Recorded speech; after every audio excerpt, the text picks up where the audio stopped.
we talked a lot about transfer of power and the election, and it's worth remembering that this president was never given an orderly transition of power. His presidency was never accepted. In fact, before his election, we know Crossfire Hurricane was launched by Peter Strzok to pursue baseless allegations about the president's ties with Russia.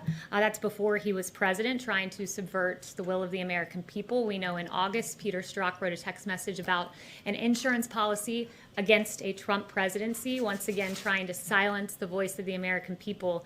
In 2016, we know in October that there was a FISA warrant taken out to spy on the Trump campaign. And then the American people spoke, and they spoke commandingly in electing President Trump despite all of the odds.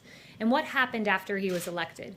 You had 70 lawmakers say we're not coming to his inauguration, Democratic lawmakers. You had Elizabeth Warren saying we're going to attempt to obstruct the Trump transition by urging the Government Accountability Office to investigate the incoming Trump transition.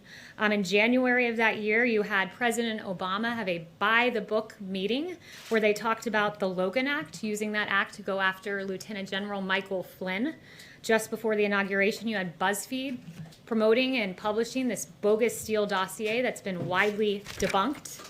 And then for 2 years, you had the basis Mueller investigation, which searched for collusion, found none, and exonerated President Trump. While in 2016, President Trump became the duly elected president, many sought to undermine him, discredit him, delegitimize him, and deny his victory. There were no calls for unity. There were no calls for healing.